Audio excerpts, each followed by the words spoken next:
Hello everyone, welcome back to my channel. It's time to tell the story. Zombie ഡിറ്റക്റ്റീവിന്റെ 10ാമത്തെ എപ്പിസോഡാണ് ഇന്ന് ഞാൻ നിങ്ങളോട് പറയാൻ പോകുന്നത്. കഴിഞ്ഞ എപ്പിസോഡിൽ നമ്മൾ കണ്ടത് നാട് വിടാൻ പോയ നമ്മുടെ സോംബിക്കുട്ടനെ നമ്മുടെ ഹീറോയിൻ തിരിച്ചു പിടിച്ചു കൊണ്ടുവന്നിട്ട് അവർ ഒരുമിച്ചിരുന്ന് അവളുടെ കൂട്ടുകാരത്തിയുടെ ആ ഒരു റെസ്റ്റോറന്റിൽ ഡിന്നർ കഴിക്കുന്നതായിട്ടാണ്. അങ്ങനെ അവർ ഭക്ഷണം കഴിച്ചിട്ട് നമ്മുടെ ഹീറോയിന്റെ സോംബി കഥ മുഴുവൻ കേക്കാണ്. അതായത് അവൻ സോംബിയായിട്ട് കണ്ണു തുറന്നപ്പോ തൊട്ട് ഇതുവരെയുള്ള കഥ. അവളും അത് കേട്ടിട്ട് അവൻ അഭിനന്ദിക്കുകയാണ്. ഇന്നേരം അവനും നിനക്കിപ്പോ പേടിയൊന്നുമില്ലേ, ഞാനൊരു സോംബിയായിട്ട്? അപ്പൊ അവളും പറയും, ഞാൻ എന്തിനാ പേടിക്കുന്നേ, എനിക്ക് നിങ്ങളെ കണ്ടിട്ട് പേടിയൊന്നും തോന്നണില്ലാന്ന്. എന്തായാലും നിങ്ങളൊരു സോംബി ആവുന്നതിന് മുമ്പ് ഒരു മനുഷ്യനായിരുന്നിരിക്കുമല്ലോ. എന്നിട്ട് അവള് നിങ്ങൾക്ക് പറ്റിയ പണി ഈ ഒരു ഡിറ്റക്റ്റീവ് പണി തന്നെയാണെന്ന് പറഞ്ഞിട്ട് അവനെ കൺവിൻസ് ചെയ്യാണ്. നിങ്ങൾ എങ്ങോട്ടേക്കും പോകേണ്ട ആവശ്യമില്ല, ഞാൻ ഇതൊന്നും ആരോടും പറയാൻ പോണില്ല എന്ന് പറയാണ്. നിങ്ങൾ ചെയ്യേണ്ട ഒരേ ഒരു കാര്യം, നിങ്ങളുടെ ടേബിളിന് ഇപ്പുറത്ത് ഒരു ചെയർ ഇട്ട് തന്നാ മതി, ഞാൻ നിങ്ങളുടെ കൂടെ വർക്ക് ചെയ്തോളാം. ഇപ്പൊ അവനും അതിന് സമ്മതിക്കാണ്ടാവുമ്പോ അവള് പറയും, നിങ്ങളുടെ പാസ്റ്റ് കണ്ടുപിടിക്കാനായിട്ട് ഞാൻ നിങ്ങളെ സഹായിക്കാം. ഒരുപക്ഷെ നിങ്ങൾക്കൊരു ഫാമിലി ഉണ്ട്, അവര് നിന്നെ കാത്തിരിക്കുന്നുണ്ടെങ്കിലോ ഞാൻ നിങ്ങളെ സഹായിക്കാന്ന് പറയാണ്. ഇപ്പൊ അവനും പറയും, വേണമെങ്കിൽ നീ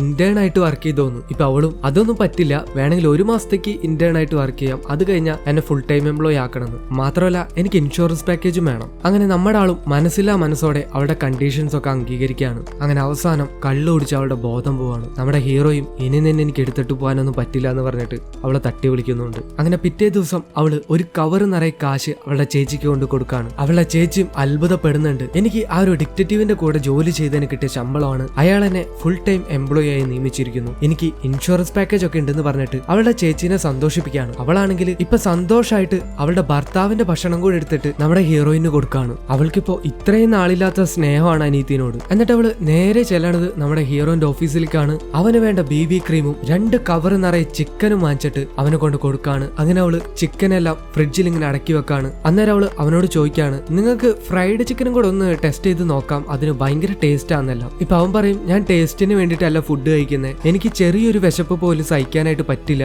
വിശന്നിട്ടുണ്ടെങ്കിൽ എന്റെ മൈൻഡ് ഔട്ട് ആവും, പിന്നെ എന്റെ കൺട്രോളിൽ നിൽക്കില്ല എന്നല്ല. ഇപ്പൊ അവളാണെങ്കിൽ ഞാനും അങ്ങനെ തന്നെ, വിശന്നിട്ടുണ്ടെങ്കിൽ ഞാനല്ലാതായി പോകുന്നില്ല, ഈ ഒരു കാര്യത്തിൽ നമ്മ രണ്ടാളും ഒരേപോലെയാണെന്നൊക്കെ. ഇവനും അത് കേട്ടിട്ട് ചിരിക്കാണ്. ഇവൻ കാര്യം സീരിയസ് ആയിട്ട് പറഞ്ഞതാണെങ്കിലും അവൾക്കത് മനസ്സിലായിട്ടില്ല. അങ്ങനെ അവള് അവന്റെ വീടെല്ലാം ക്ലീൻ ചെയ്തുകൊണ്ടിരിക്കുമ്പോ അവൻ യൂസ് ചെയ്യുന്നത് ഇലക്ട്രിക് ബ്രഷ് ആണെന്ന് മനസ്സിലാക്കാണ്. പുള്ളിക്കാരത്തെ അത് എടുത്തിട്ട് സോംബീസ് ഒക്കെ ഇലക്ട്രിക് ബ്രഷ് യൂസ് ചെയ്യുന്നു എന്ന് പറഞ്ഞ് നിൽക്കുമ്പോ നമ്മുടെ ആള് വേഗം വന്നിട്ട് അതിലൊന്നും തൊടരുത്, എന്റെ സാധനങ്ങളൊന്നും തൊടാണ്ട് ക്ലീൻ ചെയ്താൽ മതി എന്ന് പറയാണ്. പുള്ളിക്കാരത്തെ ഒരു വായാടി ആയതുകൊണ്ട് തന്നെ ഏത് നേരം എന്തെങ്കിലും ഇങ്ങനെ ചോദിച്ചുകൊണ്ടിരിക്കും. നമ്മുടെ ആള് മിണ്ടാണ്ട് പണിയെടുക്കുന്നു പറയുന്നുണ്ട്. എന്നാലും പുള്ളിക്കാരത്തി എനിക്ക് ഒരു സംശയം കൂടി ഉണ്ടെന്ന് പറഞ്ഞിട്ട് അവനോട് ഒരു കാര്യം ചോദിക്കാണ്, ഈ സോംബീസ് ഒക്കെ ബാത്റൂമിൽ പോകുന്നു. ഇത് കേൾക്കണതും നമ്മുടെ ആള് കുറച്ച് ബ്രോഷർ എടുത്ത് അവളുടെ കയ്യിൽ കൊടുത്തിട്ട് അവളെ കഴുത്തിന് പിടിച്ച് പുറത്താക്കാണ്. നീ ഇനി ഇവിടെ നിന്നാ ശരിയാവില്ല, അതുകൊണ്ട് ഇത് കൊടുത്തിട്ട് വരാൻ പറഞ്ഞിട്ട്. ഇപ്പൊ അവളും മനസ്സിൽ വിചാരിക്കാണ്, ഇയാളാള് കൊള്ളാലോ, ഇതിപ്പോ മനുഷ്യരും ഇയാളും തമ്മിൽ വലിയ വ്യത്യാസമൊന്നും ഇല്ലല്ലോ എന്ന്. കട്ട് ചെയ്ത് പോലീസ് സ്റ്റേഷൻ കാണിക്കാണ്. അവിടെ നമ്മുടെ ഡിറ്റക്റ്റീവ് ആയിട്ടുള്ള ഹീറോ ഒരു ചർച്ചയാവാണ്. ഈ ഒരു ഉടായ്പകളെ മുഴുവൻ പിടിക്കാനായിട്ട് അയാൾ നമ്മളെ നല്ല പോലെ ഹെൽപ്പ് ചെയ്തു എന്ന് അവർ പറയുന്നുണ്ട്. ഇപ്പൊ നമ്മുടെ സെക്കൻഡ് ഹീറോയും ആ ഒരു ഡിറ്റക്റ്റീവ്, അതായത് കിം മോ യങ്, അയാളുടെ ഫുൾ ഡീറ്റെയിൽസ് എടുക്കാണ്. ഇപ്പൊ അവരും എന്തൊക്കെയോ കാര്യങ്ങൾ അറിയുന്നുണ്ട്. കട്ട് ചെയ്ത് നമ്മുടെ ഹീറോനെ കാണിക്കാണ്. പുള്ളിക്കാരന് ഇപ്പോ കുറെ കാശൊക്കെ കിട്ടിയല്ലോ, ആ ഒരു ഡിറ്റക്റ്റീവിന്റെ വേഷം എല്ലാം മാറ്റിയിട്ട് സ്വന്തമായിട്ട് അവന്റെ കാശ് കൊടുത്ത് ഒരു ഡ്രസ്സ് വാങ്ങിയിടാന്ന് അവൻ തീരുമാനിക്കാണ്. അങ്ങനെ അവൻ സ്വന്തം കാശിന് ഡ്രസ്സ് വാങ്ങിയിട്ടിട്ട്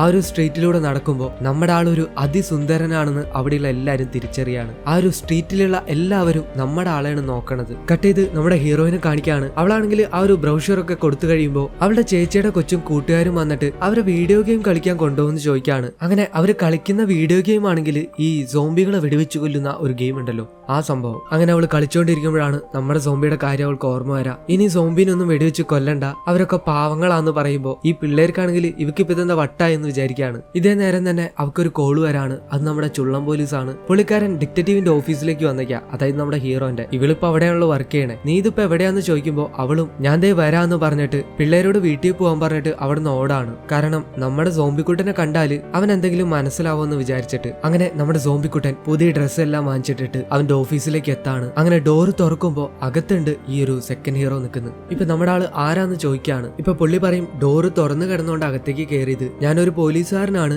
ഇപ്പൊ ഞാൻ നിങ്ങളെ അന്വേഷിച്ച് തന്നെയാണ് വന്നേക്കുന്നത്, അവൻ നമ്മുടെ ഹീറോയിന്റെ കൂട്ടുകാരനാന്ന് പറയാണ്. ഇപ്പൊ ഈ ഒരു സെക്കൻഡ് ഹീറോ ആണെങ്കിൽ അവൻ എന്തൊക്കെയോ വിവരങ്ങൾ ആ ഒരു ഡിറ്റക്റ്റീവിനെ കുറിച്ചിട്ട് അറിഞ്ഞായിരുന്നല്ലോ. ഇപ്പൊ അവൻ ചോദിക്കാണ്, ഡിറ്റക്റ്റീവ് കിം മോ യങ്, അത് യഥാർത്ഥത്തിൽ നിങ്ങൾ തന്നെയാണോ എന്ന്. അവിടെ വെച്ച് 10ാമത്തെ എപ്പിസോഡ് അവസാനിക്കുകയാണ്. ഈ ഒരു എപ്പിസോഡ് കുറച്ചേ ഉണ്ടായിരുന്നുള്ളൂ. ഇതെല്ലാവർക്കും ഇഷ്ടപ്പെട്ടു എന്ന് വിചാരിക്കുന്നു. എങ്കിലും ഒന്ന് ലൈക്ക് ചെയ്യുക, സബ്സ്ക്രൈബ് ചെയ്യുക, പറ്റിയാലൊന്ന് ഷെയർ ചെയ്യുക. പിന്നെ ഞാൻ ഡെയിലി 2 വീഡിയോ ഇടാന്ന് പറഞ്ഞായിരുന്നല്ലോ, എന്നെ കൊണ്ട് പറ്റുന്നില്ല. ഞാൻ മാക്സിമം നോക്കി ഒരു വീഡിയോ തന്നെ റെക്കോർഡ് ചെയ്ത് എഡിറ്റ് ചെയ്ത് വരുമ്പോൾ പാതിരാത്രി ആവുകയാണ്. പിന്നെ പാതിരാത്രി നിന്ന് ചെയ്തിട്ടും അത് തീരണില്ല. അതുകൊണ്ടാണ് ഞാൻ ഇന്നലെ ഇടാഞ്ഞത്. പിന്നെ എനിക്ക് വൈകുന്നേരം ആയപ്പോഴേക്കും തലവേദനയായി ഫുൾ ടൈം ഈ കമ്പ്യൂട്ടറിൽ നോക്കിയിരുന്നിട്ട്. അപ്പോൾ ഞാൻ ഡെയിലി ഒരു വീഡിയോ എന്തായാലും ഇടും. മാക്സിമം ഞാൻ 2 വീഡിയോ ഇടാൻ പറ്റിയാൽ ഞാൻ ഇടുന്നതാണ്. അടുത്ത വീഡിയോ ആയിട്ട് ഞാൻ പെട്ടെന്ന് തന്നെ വരും, നാളെ തന്നെ വരും. അപ്പോൾ അതുവരേക്കും അന്നാര